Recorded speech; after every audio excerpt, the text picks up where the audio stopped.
जिस समय रावण ने मामा मारीच को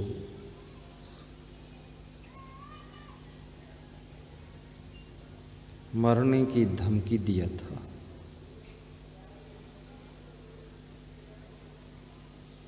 मामा मारीच विचार करने लगे कि मरना तो एक बार है, क्यों धर्म से डरे। धमकी चाहे जो दीजिए पर रंच न टरे।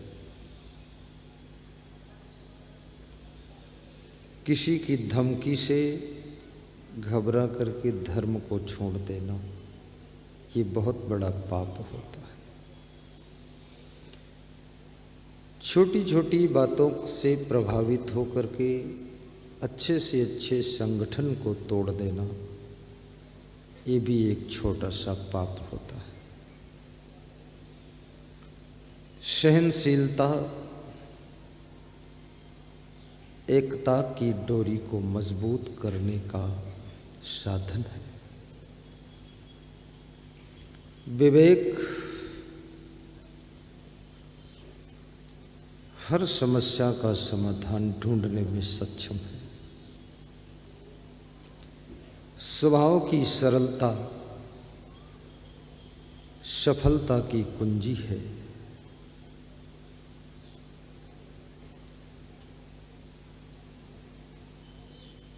रावण अपने मामा मारीच से कहता है कि तुम मृग बन जाओ,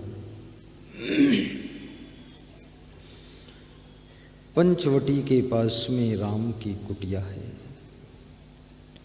वहां जाकर के सीता जी के सामने बार बार आओ जाओ ताकि सीता जी मोहित हो जाए और सोने के मृग बन जाओ। सोना स्त्रियों को बहुत मोहित करता है।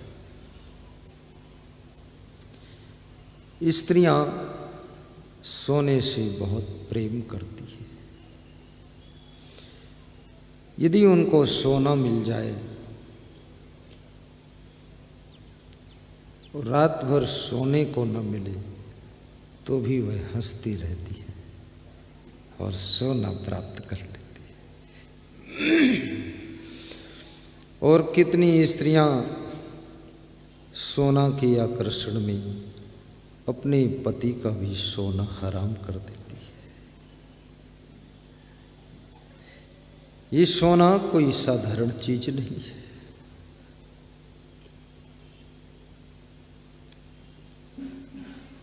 परंतु मंदोदरी सोने के महल में रहती है।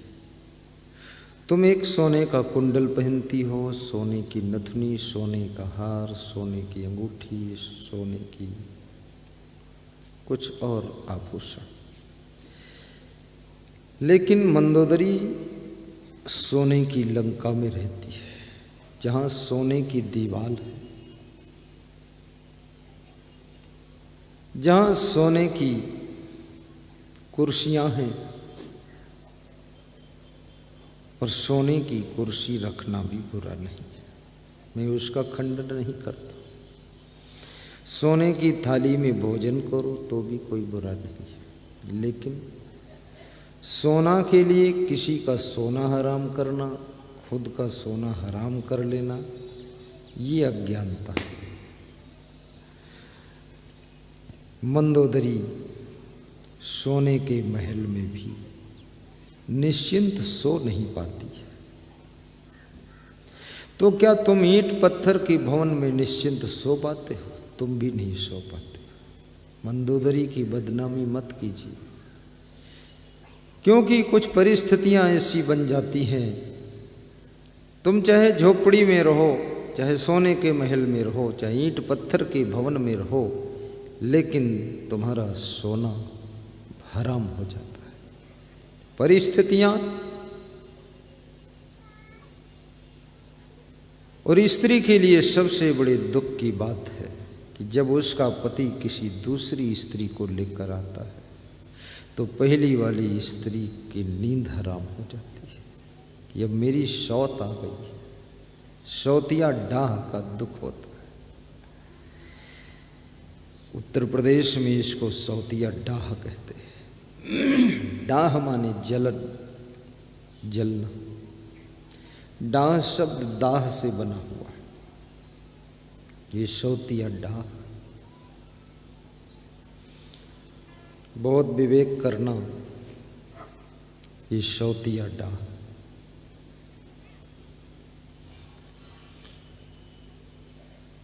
मंदोदरी दुखी है, रावण को बारंबार समझाती है, परंतु याद रखना तुम किसी को भी समझा सकते हो, पर वो समझ सकता है कि नहीं समझ सकता है, ये बात बहुत कठिन है। तुम कोशिश कर सकते हो समझाने की कि इस विषय के बारे में इसको समझा दो, पर उसके समझ में आए ना आए क्या पता।